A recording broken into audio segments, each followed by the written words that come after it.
Halo pemirsa setia Story Library, kita jumpa lagi. Selamat tahun baru buat semuanya. Semoga tahun ini lebih baik dari tahun sebelumnya.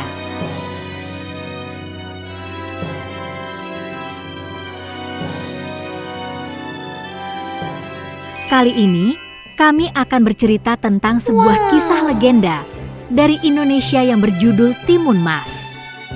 Seperti biasa, kalian duduklah yang nyaman dan jaga jarak mata dengan layar monitor Anda.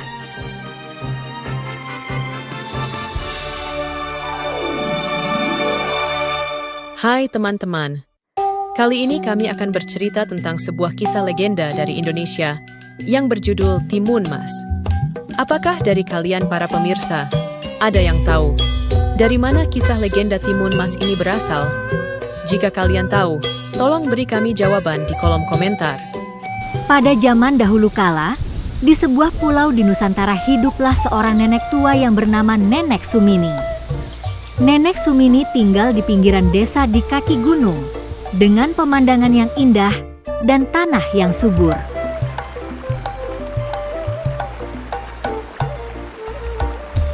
Nenek Sumini hidup seorang diri.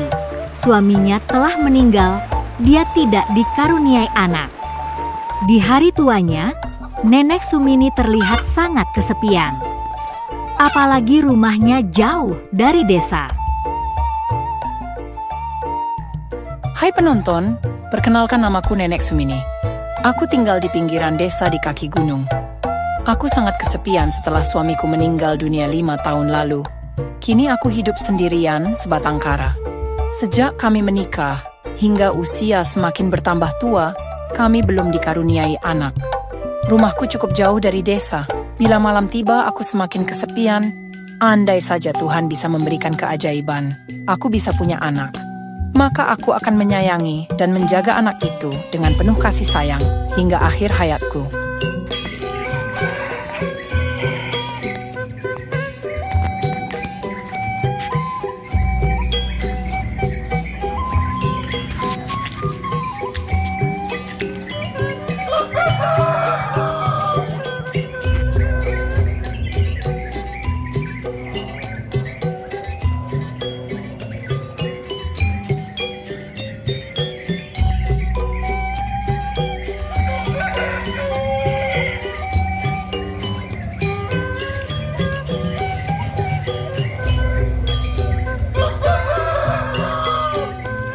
Jika semua pekerjaannya di sawah dan di ladang sudah dia kerjakan semuanya, dia sering duduk melamun sendirian.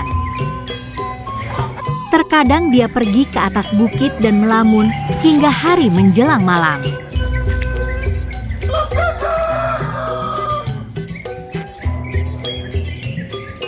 Begitu juga saat berada di rumah, dia juga terlihat sering melamun. Untungnya nenek punya banyak binatang peliharaan. Para binatang itu sering menghiburnya. Suatu sore, ketika nenek sedang melamun di pinggir sawah, tanpa dia sadari tiba-tiba datang raksasa bernama Buto Ijo. Tubuhnya besar berwarna hijau, mendekati nenek yang sedang melamun. Melihat ada seorang nenek duduk sendirian, Buto Ijo berjalan berlahan mendekati nenek dan mencoba menakut-nakuti Nenek Sumini. Akan tetapi nenek tetap diam tak bergerak, masih asik tenggelam dalam lamunannya. Hal ini membuat Buto Ijo bingung. Baru kali ini ada manusia yang tak takut padanya. Hai nenek tua, semua orang takut saat melihatku. Tapi kenapa kamu tak takut padaku? Apa wajahku kurang menakutkan? Sebenarnya apa sih yang sedang nenek pikirkan? Hari mulai gelap, nenek masih saja melamun di sini. Buto Ijo, aku tidak takut padamu.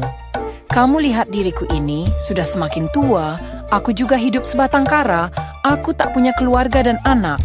Aku merasa sangat kesepian. Aku sangat ingin punya anak, agar ada yang merawat dan menemaniku di hari tua, dan aku tidak kesepian lagi. Itu masalah yang sangat mudah. Jangan bersedih lagi. Aku bisa membantumu. Asalkan kamu bersedia berjanji padaku. Kelak jika anak itu mulai dewasa, dan berusia 17 tahun, aku akan menjemputnya dan kamu harus menyerahkan dia untukku. Apakah kamu bersedia, nenek tua? Baiklah, aku bersedia. Aku berjanji kelak jika anak itu sudah berusia 17 tahun, aku akan menyerahkan dia kepadamu. Wahai buto ijo, tolong jelaskan padaku. Bagaimana caranya agar aku bisa punya anak? Aku sudah tua, tak mungkin bisa punya anak.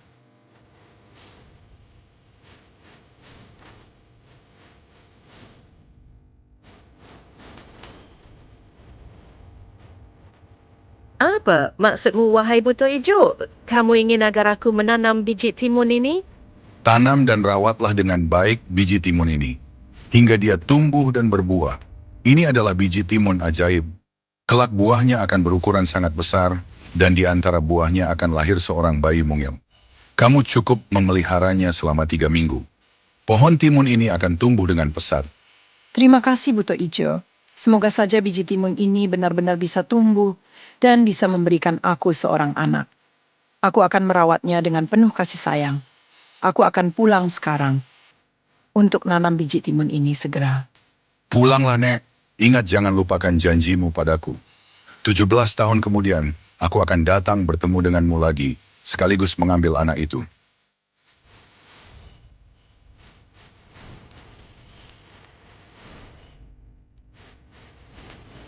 Semoga saja buto ijo itu tidak menipuku. Akan aku rawat biji timun ini dengan baik hingga berbuah nanti. Semoga saja benar-benar ada keajaiban untukku.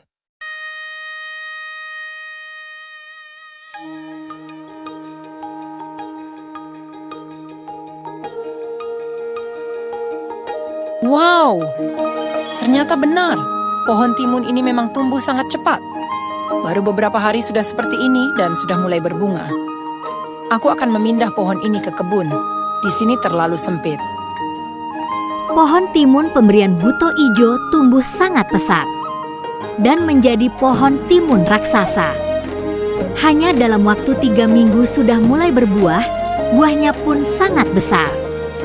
Suatu pagi, ketika nenek menjalankan rutinitasnya untuk menengok pohon timunnya, tiba-tiba dia mendengar suara bayi menangis, lalu dia menghampirinya. Betapa terkejutnya nenek, ternyata ada seorang bayi mungil di dalam timunnya. Dengan hati gembira, nenek langsung membungkus bayi itu dengan dedaunan untuk menyelimutinya dan membawa bayi mungil itu ke rumah. Si bayi sangat suka bila dia tidur di dalam buah timun. Jika dia tidur di dalam timun, dia bisa tidur dengan nyenyak. Nenek selalu mengajaknya ke ladang timun untuk bermain dan tidur. Sementara dia tidur, nenek bisa bekerja di ladang.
Nenek memberi dia nama Timun Mas.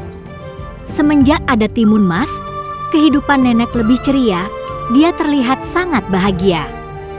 Walau di usia tuanya, cukup melelahkan mengurus anak bayi. Tapi nenek seperti tak kenal lelah, sebab dia bahagia.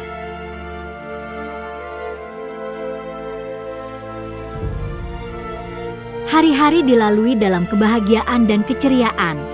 Tak terasa Timun Mas yang lucu dan menggemaskan mulai beranjak remaja dan hampir berusia 17 tahun. Nenek mulai cemas dan takut kehilangan putri kesayangannya.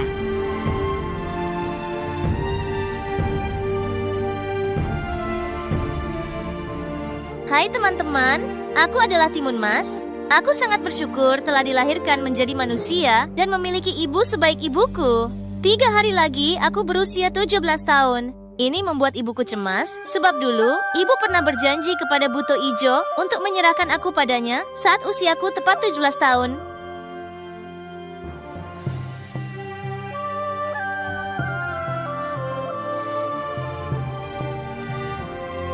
Tak terasa, waktu berlalu begitu cepat. Sepertinya baru kemarin aku menggendong Timun Mas. Sekarang dia sudah tumbuh menjadi seorang gadis remaja. 2 hari lagi, usia Timun Mas tepat berusia 17 tahun, aku sangat khawatir. Buto Ijo akan datang menagih janji dan mengambil anakku.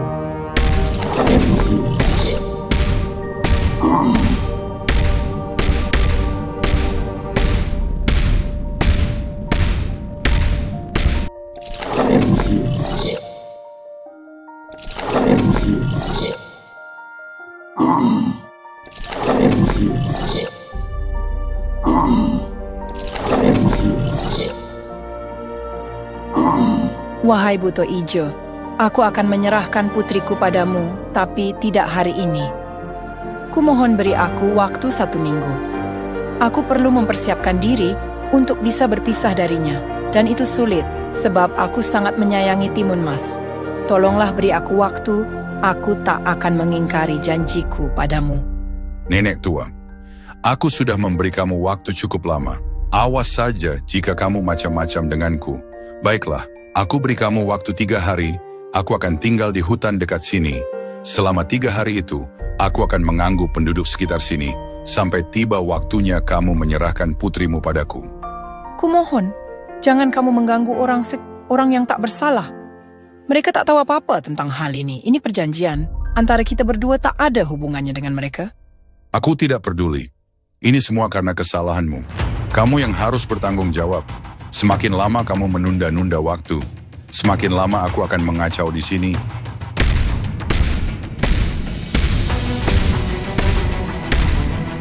Selama menunggu nenek menyerahkan Timun Mas, setiap hari Buto Ijo berulah, mengacau di desa, merusak rumah warga desa, merusak ladang para petani, mencuri hewan peliharaan.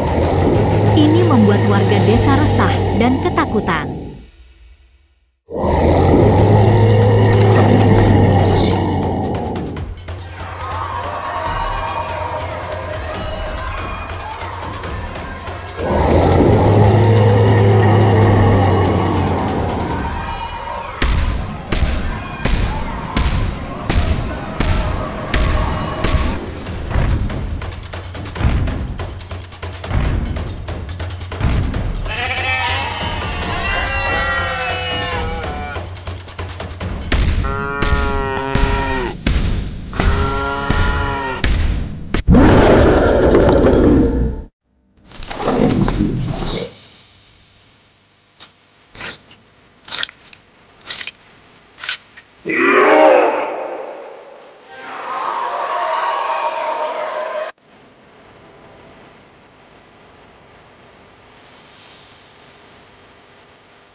Besok pagi-pagi sekali, aku akan pergi menemui seorang petapa sakti di sebelah utara hutan. Aku akan meminta bantuannya untuk menghadapi Buto Ijo. Aku tak rela dia mengambil putri kesayanganku. Semoga Tuhan membantuku melawan si Buto Ijo.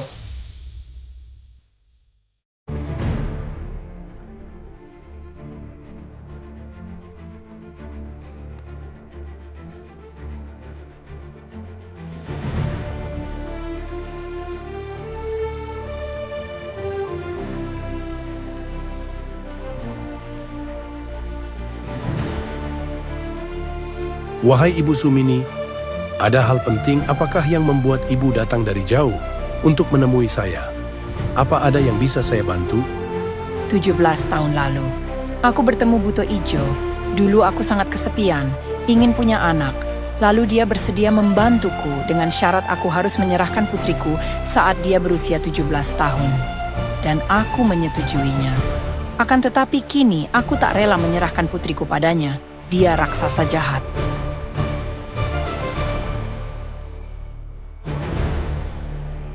Aku akan memberi Anda sebuah kantung berisi benda ajaib. Biji mentimun, jarum, garam, dan terasi. Semua ini semoga saja bisa membantumu mengalahkan Buto Ijo. Akan tetapi dibutuhkan keberanian menghadapi dia.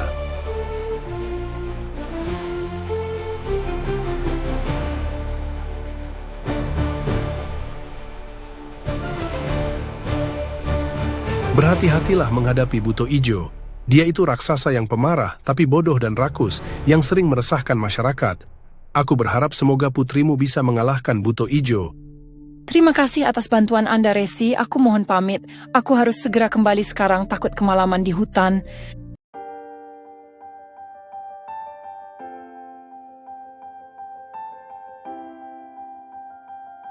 Pagi ini ibu pergi menemui Petapa Sakti. Ibu memohon bantuannya agar kita bisa mengalahkan Buto Ijo. Dia memberi ibu benda-benda ajaib dalam kantong ini untuk kamu pergunakan melawan Buto Ijo besok. Anakku, apakah kamu sanggup menjalani tugas berat ini? Jika kamu takut, bilang saja pada ibu. Aku sama sekali tak takut, Bu. Aku akan menghadapi Buto Ijo besok. Dia raksasa yang jahat dan sangat meresahkan, yang selalu mengganggu kita juga semua penduduk desa. Harus ada orang yang berani menghadapi dia, agar kita semua bisa kembali hidup dengan tentram dan damai.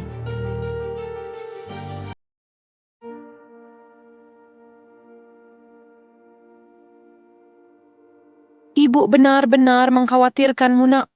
Ibu tak ingin terjadi sesuatu padamu besok, Timun Mas. Ibu tak ingin kehilanganmu.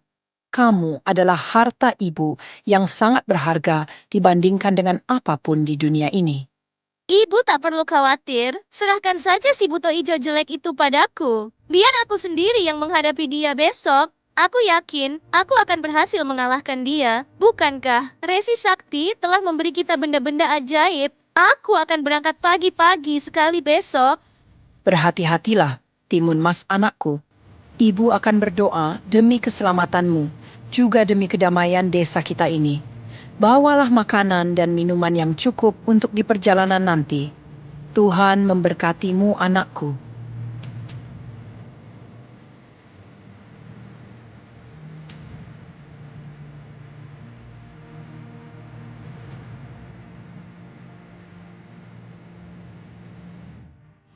Ibu, aku pergi sekarang. Doakan aku agar berhasil ya, Bu. Aku mencintaimu, Ibu. Aku akan berjuang sekuat tenaga untuk mengalahkan Buto Ijo. Sebab karena diriku ini, penduduk desa jadi ikut menderita. Aku harus pulang membawa kemenangan demi kebahagiaan ibuku yang sangat aku sayangi, juga demi seluruh warga desaku. Timun Mas berjalan menuju hutan tempat Buto Ijo. Dia tak gentar apalagi takut. Yang ada di pikirannya hanya ada satu kata. Dia harus menang demi ibunya dan orang-orang di desanya.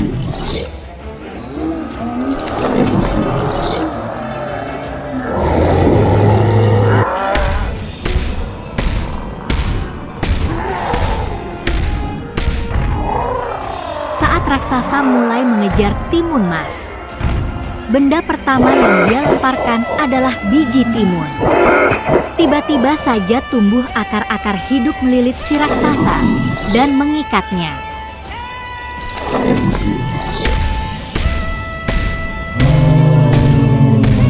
Tapi Buto Ijo bisa membebaskan diri, kemudian mengejar Timun Mas lagi, dan Timun Mas kembali melempar benda kedua, yaitu jarum. Jarum dilempar tumbuh pohon bambu yang lebat, menghadang si raksasa dan mengurungnya.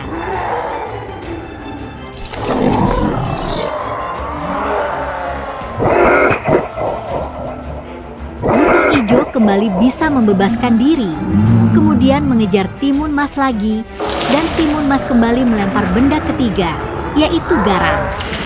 Tiba-tiba air bah datang dan menenggelamkan Buto Ijo.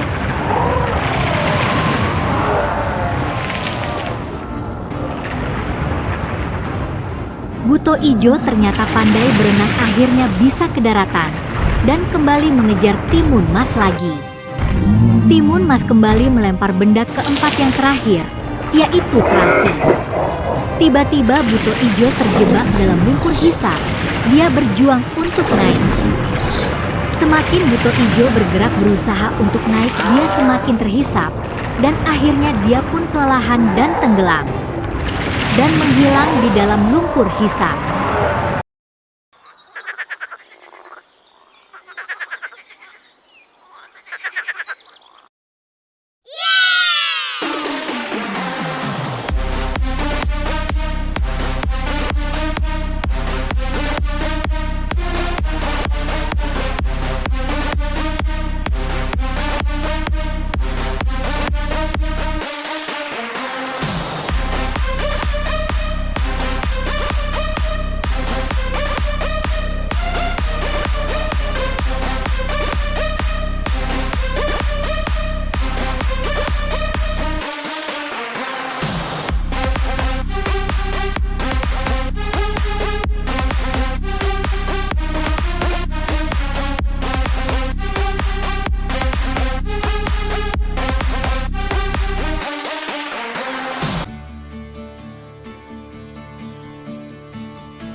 Ibu sangat bersyukur kepada Tuhan, anak kesayangan ibu bisa pulang dengan selamat.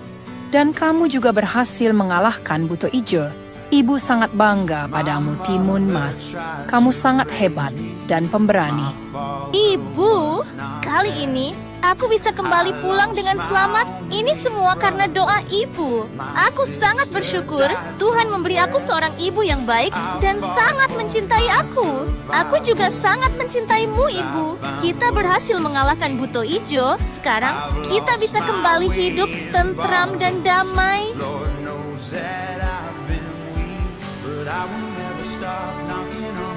Demikian akhir dari cerita Timun Mas ini. Cerita tentang keberanian dan kasih sayang yang akhirnya membawa kebahagiaan. Terima kasih sudah menyaksikan video ini. Nantikan kisah menarik lainnya di Story Library.